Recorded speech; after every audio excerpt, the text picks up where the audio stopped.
वादियों की रात में आज एक अजीब सी बेचैनी थी। पहाड़ी पर बसे डाक बंगला की फिजाओं में हवा का नामो निशान भी नहीं था। फिर भी आसपास के सभी पेड़ ऐसे लहरा रहे थे जैसे कोई तेज आंधी आई हो। खूबसूरत से दिखने वाले इस मायूस बंगले में आज ही शहर से नए डाक बाबू आए हैं, क्योंकि पिछले डाक बाबू अमावस की रात में ऐसे गायब हुए कि आज तक किसी को नहीं मिले। और सिर्फ वही नहीं, इस डाक बंगले ने अब तक ना जाने कितने ही डाक बाबुओं को ले लिया है। कोई गायब हो गया तो किसी की लाश पेड़ पर लटकी हुई मिली। पुराने डाक बाबू खत्म होते गए और नए डाक बाबू आते रहे। पर आज जो डाक बाबू आए हैं उनका मिजाज सबको अलग लगा, क्योंकि आते ही उन्होंने सबसे कह दिया कि कोई अंदर का ही है जो डाक बाबुओं को यहाँ रहने नहीं देना चाहता। पर वो तरकीब उन पर नहीं चलेगी। उनके रास्ते में जो आएगा वो खुद रास्ते से हट जाएगा। डाक बाबू की ऐसी चेतावनी सुनकर किसी को कोई फर्क नहीं पड़ा। उनका तो सारा ध्यान अपने काम पर ही था, ताकि वो सूर्यास्त से पहले डाक बंगले के साये से दूर चले जाएं। लेकिन डाक बाबू को तो उसी बंगले में रहना था, जो अब आधी रात को बंगले की बालकनी से बेसुध वादियों को निहार रहे थे। फिर न जाने आधी रात को सड़क पर दूर उन्हें क्या दिखाई दिया, जो ओवरकोट पहन वो बंगले से बाहर निकल गए। डाक बाबू चलते जा रहे थे और सड़क पर मंडरा रही धुंध छटती जा रही थी। तभी अचानक उन्हें ऐसा महसूस हुआ कि कोई उनके पीछे पीछे चल रहा है। पाँव की दोहरी आहट और उसमें पायल की चमचम की आवाज सुन डाक बाबू के कदम लड़खड़ा कर वहीं रुक गए और उनकी भौहें तन गई। पीछे मुड़कर देखा तो दूर सड़क पर उन्हें कोई औरत दिखाई दी, पर साफ साफ नहीं। धुंध ने सब कुछ धुंधला कर दिया था, पर स्ट्रीट लाइट की पड़ती हल्की रोशनी से साड़ी का सुर्ख लाल रंग साफ साफ समझ में आ रहा था। आधी रात को यूं सड़क पर किसी औरत को देख डाक बाबू की सांसें अटक गई कि न जाने ये कैसी औरत है जो यूं रातों को सड़क पर अकेली घूमती है। खैर, डाक बाबू उस पचड़े में नहीं पड़ना चाहते थे, क्योंकि ये उसका निजी मामला था कि वो दिन में घूमे या रात में। इसलिए डाक बाबू उसे मुसीबत समझ अपने बड़े बड़े कदमों के साथ उसे पीठ दिखाकर आगे चलते बने। वादियों की गहराती रात में ठंड बढ़ती ही जा रही थी, इसलिए हाथ मलते हुए उन्होंने अपने दोनों हाथ ओवरकोट की जेब में डाल दिए और सिर झुकाकर आगे बढ़ते रहे कि तभी उनके कान में पायल की तेज छमछम के साथ एक ऐसी आवाज गूंजी कि डाक बाबू का रोम रोम कांप उठा। कहाँ जा रहे हैं डाक बाबू? रुकिए ना। इन शब्दों को सुनकर डाक बाबू को ऐसा लगा कि उनके पीछे चल रही औरत ने उन्हें आवाज दी, इसलिए वो हिम्मत करके पीछे मुड़ते हैं कि तभी उनके कान में पायल की तेज छमछम ऐसे गूंजी जैसे कोई वहां से दौड़कर भागी हो। पर वहां तो दूर दूर तक कोई दिखाई नहीं दे रहा था। डाक बाबू को लगा कि ये उनका भ्रम है, इसलिए वो वापस आगे बढ़ने को मुड़े कि तभी उन्हें आगे कुछ दूर ऐसा दिखाई दिया।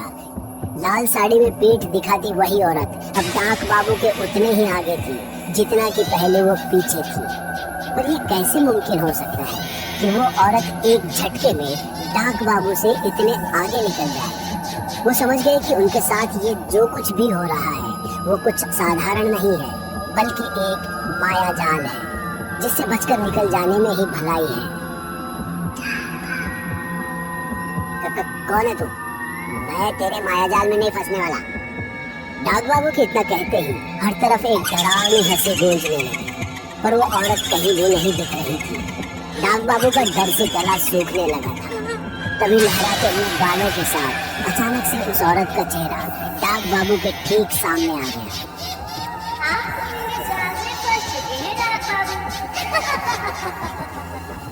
नहीं नहीं नहीं नहीं। उस औरत ने किसी मायावी शक्ति की तरह डाक बाबू पर ऐसे प्रहार किया कि वो उड़ते हुए एक पेड़ की शाख में जा धंसे। नहीं। एक बार फिर सोच लो तुम, बुरी यादों को कुरेदने में क्या रखा है। नहीं दीदी, मैं रातों को सो नहीं पाता हूँ, अंदर ही अंदर घुटता रहता हूँ मैं। हम में से किसी को नहीं पता कि पापा की मौत कैसे हुई। बस एक खबर मिल गई कि पापा नहीं रहे और हमारी जिंदगी बदल गई। माँ कोमा में चली गई आपको अपना करियर छोड़ना पड़ा और डॉक्टर की नजर में मैं पागल होता जा रहा हूँ। ऐसी बात नहीं है हितेश। देख, अगर तुझे ऐसा होने से तो अच्छा है कि मौत ही हो जाए दीदी। प्लीज इस बार मुझे रोकने की कोशिश मत करना, वरना आप ना मुझे बहुत जल्दी खो देंगे। हितेश की ये बात सुन उसकी बहन बिल्कुल चुप हो गई और शाम की ट्रेन पकड़कर हितेश सीधे उसी जगह पर जा पहुंचा जहां कई साल पहले उसके पापा की पोस्टिंग हुई थी। वहां पहुंचना हितेश के लिए आसान नहीं था। काफी जुगत लगाने के बाद उसे उन लोगों का पता मिला जिनसे मिलकर उसका काम बन सकता था। वहां जाते ही हितेश सबसे पहले डाक बंगला पहुंचा। डाक बंगला बिल्कुल वैसा ही था जैसा रोज उसके सपने में आता था, पर अब वहां कोई भी रात को नहीं रुकता था। हितेश के पिता की मौत के बाद स्थानीय लोगों की हिदायत को नजर में रखते हुए सरकार ने डाक बाबुओं के रहने के लिए पास में एक अलग कोठी बनवा दी थी। सिफारिश की वजह से हितेश को भी उसी नई कोठी में रहने के लिए एक कमरा मिल गया, लेकिन उसे डाक बंगले में ऊपर जाने की इजाजत नहीं मिली जहां उसके पिता रहा करते थे, क्योंकि डाक बंगले के ऊपरी माले को पूरी तरह से सील कर दिया गया था।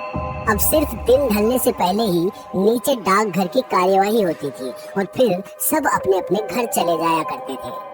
हितेश वहां पहुंच तो गया, लेकिन उसे कुछ समझ नहीं आ रहा था कि किससे मिले और किससे पूछे कि आखिर उसके पिता की मौत हुई तो कैसे हुई। उसके पिता के समय जितने भी कर्मचारी थे उन्होंने ट्रांसफर ले लिया था और जो बाकी बचे थे वो रिटायर हो गए थे। डाक बंगले में हितेश का पहला दिन ढलने को तैयार था। एक के बाद एक सभी लोग अपने घर को निकल गए। अंत में डाक बाबू भी बाहर निकले। उन्होंने देखा कि बाहर बगीचे में हितेश मायूस बैठा है। क्या हुआ बेटा हितेश, यहाँ क्यों बैठे हो? बस ऐसे ही। आपका हो गया ऑफिस? भाई हो गया। सामने कोठी है और वहाँ से रतन के छौंक की खुशबू यहाँ तक आ रही है। चलो चलकर खाया जाए। हितेश डाक बाबू का कोई जवाब नहीं देता, बस अपने मायूस चेहरे को झुका लेता है। डाक बाबू एक प्यारी सी मुस्कान के साथ हितेश की तरफ बढ़ते हैं और उसके कंधे पर हाथ रखते हुए कहते हैं, बेटा मैं तुम्हारी इमोशन को समझ सकता हूँ, क्योंकि मैं भी एक बाप हूँ और अपना बच्चा समझ के ही एक नसीहत दे रहा हूँ। जो चला गया उसे जाने दो, उसके पीछे खुद को खत्म करने से क्या हासिल होगा। अरे ऐसी बात नहीं अंकल, बस कुछ देर यहाँ बैठा रहना चाहता हूँ, उन यादों को महसूस करके कि कभी मेरे पापा भी यहाँ बैठे होंगे। ठीक है, पर वादा करो कि बंगले के अंदर नहीं जाओगे। हाँ नहीं जाऊंगा, जल्दी आना खाने पर, इंतजार करूंगा। जी। डाक बाबू अपनी कोठी की ओर निकल जाते हैं और हितेश काफी देर तक अंधेरे में हताश खड़ा उस बंगले को निहार रहा था। वो उठकर जाने का मन बना ही रहा होता है कि तभी उसके कान में एक प्यारी सी आवाज गूंजती है। यूं न देखिए कि इस बंगले को ही नजर लग जाए। ये इस बंगले की खुशनसीबी है कि मैं इसे जी भर के देख तो रहा हूँ, वरना लोग तो नजरें छुपाते नजर आते हैं। बहुत खूब। इतना कहते हुए वो लड़की हितेश के बगल में बैठ जाती है और वो भी बंगले की ओर देखने लगती है। इसे देखकर ऐसा लगता है जैसे बहुत राज दफन है इस बंगले के अंदर। अच्छा, ऐसा क्यों? तुम्हें ऐसा नहीं लगता? लगता तो है, तभी तो यहाँ बैठा हूँ, पर अंदर नहीं जा सकता। क्यों नहीं जा सकते? मैं चलती हूँ तुम्हारे साथ। नहीं, वादा किया है किसी से। डाक बाबू से? लड़की के मुंह से डाक बाबू का नाम सुन हितेश चौंक गया। तुम कौन हो? कुशु नाम है मेरा। और डाक बाबू? डैडी है मेरे। लड़की ने इतना ही कहा था कि हितेश उस पर भड़क गया। अरे उन्होंने मुझे मना किया है इस बंगले में जाने से, तब तो पक्का वो तुम्हें भी इसके आसपास आने से मना करते होंगे, और तुम मुझे अंदर जाने के लिए कह रही हो, वो भी तुम्हारे साथ। अंकल जी को बताऊं क्या? अरे तुम तो मेरे ही बाप बन गए, बिल्कुल उन्हीं की तरह डांट रहे हो। सॉरी। और प्लीज ये सब पापा को मत बताना। और ना ही ये कि मैं तुमसे मिली हूँ। उन्हें ये सब बिल्कुल पसंद नहीं है। चलती हूँ मैं, फिर मिलेंगे। बिल्कुल नहीं। देखते हैं। इतना कहते हुए कुशु वहाँ से चली जाती है। कुछ देर बाद हितेश भी वहाँ से कोठी की ओर निकल जाता है। फ्रेश होकर वो सीधे डाइनिंग टेबल पर आ जाता है।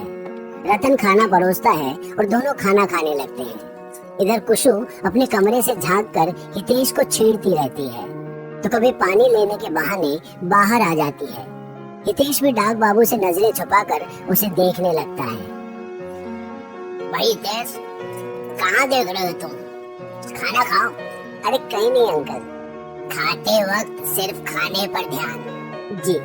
दोनों खाना खत्म कर कुछ देर बातें करते हैं। फिर डाक बाबू अपने कमरे में सोने चले जाते हैं और हितेश कोठी की छत पर, ताकि वो डाक बंगले को थोड़ा और देख सके।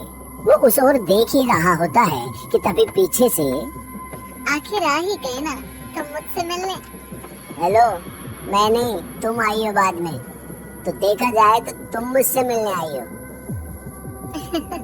ये भी ठीक है, तुम ना तो मैं ही सही, बस मिलना मिलाना होना चाहिए। हितेश को कुशु का शायराना अंदाज काफी अच्छा लगता है।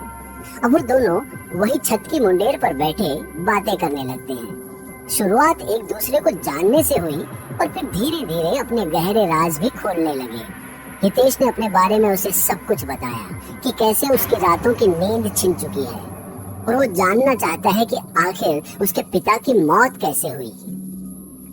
देखो, अगर सच जानना है तो खतरा तो उठाना ही पड़ेगा ना, पर डर मत, मैं तुम्हारे साथ चलूंगी। आखिर देखे तो सही कि इस डाक बंगले में क्या छिपा है।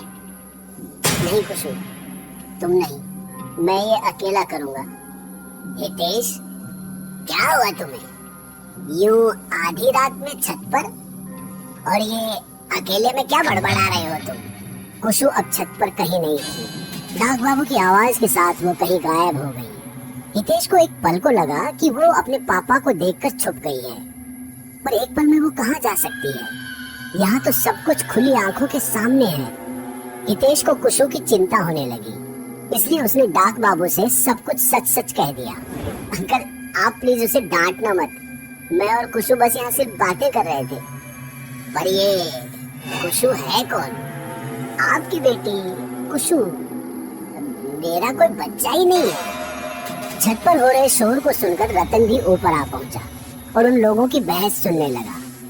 मुझे पता है आप उसे सबसे छुपा कर रखते हैं, अब न जाने कहाँ चली गई हो। साहब सही कह रहे हैं, इनकी कोनो बेटी नहीं है। पर कुशु ने तो कहा था कि वो डाक बाबू की ही बेटी है। हाँ, कुशु डाक बाबू की ही बेटी है, पर इनकी नहीं। हितेश बाबू, ये कहानी बहुत पुरानी है। रतन उन दोनों को डाक बंगले का पूरा इतिहास बताने लगता है, जो उसने अपने बुजुर्गों से सुना था। बात उन दिनों की है जब डाक बंगले का बहुत ही ज्यादा महत्व होता था। आज की तरह कुछ भी इंस्टेंट नहीं था कि इधर फोन घुमाया और उधर लोगों से बात हो गई। पहले एक खबर को जाने और उसका जवाब वापस आने में महीनों का वक्त निकल जाता था, और उस इंतजार का भी अपना एक मजा होता था। डाकघर के अंदर पोस्ट मास्टर ही सबके लिए डाक बाबू थे, बाहर पूरे कस्बे के लिए जो उन तक खबर लेकर आता था वही डाकिया डाक बाबू थे। और कुशु वैसे ही एक डाक बाबू की बेटी थी। उन दिनों बंगले में एक जवान डाक बाबू आए थे, नाड़े के थोड़े ढीले और एक नंबर के घूसखोर। उनकी नजर हर उस औरत के मनी ऑर्डर पर होती थी जो हालात से मजबूर और अकेली होती थी, और वो उनकी इस मजबूरी का भरपूर फायदा उठाते थे। एक दिन उसकी नजर कुशु पर पड़ी, लेकिन कुशु थी डाकिया की बेटी, तो उस पर इसका जोर चलता नहीं, इसलिए उसने उससे शादी की इच्छा जताई। भले ही इंसान जैसा भी हो, पर था तो डाक बाबू, इसलिए डाकिया भी मान गया। अब डाक बाबू को कुशु से मिलने के लिए किसी की इजाजत की जरूरत नहीं थी, इसलिए उसने कुशु का भरपूर फायदा उठाया। कुशु ने भी कोई ऐतराज नहीं जताया, क्योंकि डाक बाबू उसके होने वाले पति थे। उनके मिलने मिलाने का सिलसिला यूं ही चलता रहा, पर कुछ दिनों के बाद डाक बाबू ने उन दोनों को नजरअंदाज करना शुरू कर दिया और एक दिन ये साफ कर दिया कि उन्हें कुशु से शादी नहीं करनी। डाकिया के पैरों के तले से तो जैसे जमीन खिसक गई। जमाने भर की उंगलियां भी उसी की तरफ उठने लगी कि उसी ने अपनी बेटी का सौदा कर लिया।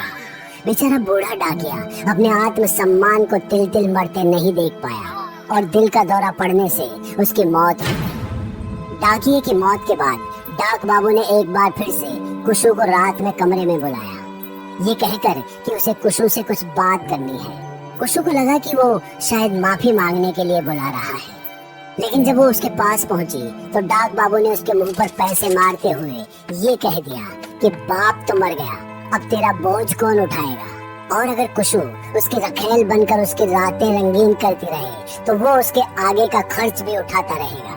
कुशु ने उसकी बात सुनते ही उस पर थूक दिया और वहां से जाने लगी।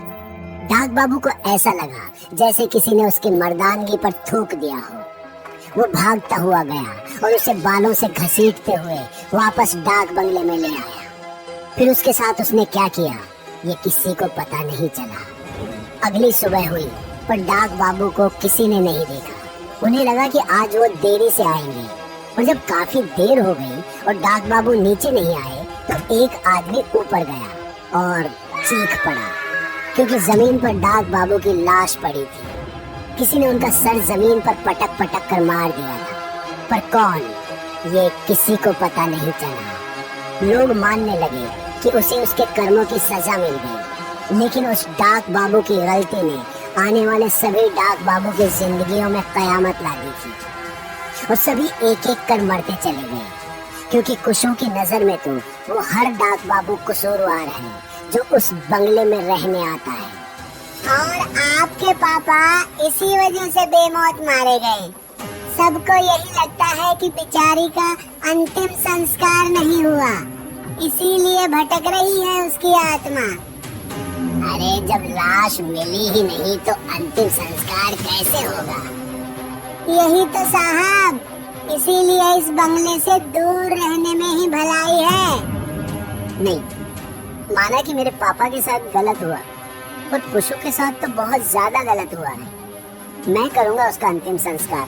पर बेटा, इसमें तुम्हारी जान को अरे कुछ नहीं होगा अंकल, किसी को तो इसका अंत करना ही होगा ना।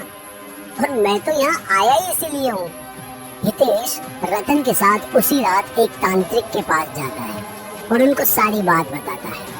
तांत्रिक उन दोनों के हाथ में रक्षा सूत्र बांध देता है और एक मंत्र बताता है। इन सभी चीजों के बीच वो एक ही बात कई बार उनसे कहता है कि लाश के शरीर का एक भी अंश बाकी ना छूटे, सबका अंतिम संस्कार विधि पूर्वक हो जाए। उनकी बात सुनकर वो सीधे डाक बंगले में चले आए। ऊपर कमरे में जाना वर्जित था। दोनों लगातार मंत्र पढ़ रहे थे और ढूंढ रहे थे कि लाश कहाँ हो सकती है। इधर कभी उन्हें किसी के चीखने की आवाज सुनाई दे रही थी, तो कभी पायल की छमछम, तो कभी रितेश को कुशु की आवाज सुनाई देने लगती। हितेश, अपनी कुसु को खत्म करने आए हो तुम? मुझे मत मारो मुझे। इन सभी चीजों से हितेश अपना ध्यान हटा ही नहीं पा रहा था और वो लड़खड़ा कर कमरे में ही एक दीवार से जा टकराया। टकराने की आवाज से ऐसा लगा कि ये दीवार खोखली है, इसलिए उन्होंने दीवार तोड़ दी और दीवार के उस पार उन्हें एक कंकाल मिला। उन्होंने ध्यान से सब कुछ समेट लिया, 5-5 हाथ पांव की उंगलियां और वो सब कुछ जो कुशु के शरीर का हिस्सा हो सकता था। वहाँ उसे कुशु की एक तस्वीर भी मिली जिसे उसने अपनी जेब में रख लिया और उसके अवशेषों का अंतिम संस्कार कर दिया। आसमान से काले बादल छट गए और सुबह हो गई। हितेश का काम पूरा हो गया था और वो निश्चिंत होकर वहाँ से निकल गया। ट्रेन जब वापस हितेश के घर पहुँचने ही वाली थी कि तभी तस्वीर को याद कर उसने तस्वीर को बाहर निकाला और देखा तो तस्वीर कुशु की थी, जो अपने प्यारी सी मुस्कान को अपने हाथों से रोक रही थी। उसकी प्यारी सी मुस्कान देखकर हितेश के चेहरे पर भी खुशी छा गई, लेकिन अगले ही क्षण उसकी आंखें तन जाती हैं और सिर से पसीने टपकने लगते हैं, क्योंकि कुशु के एक हाथ में 6 उंगलियां थी। इसका मतलब उसके शरीर का अंश अब भी उस डाक बंगले में मौजूद है।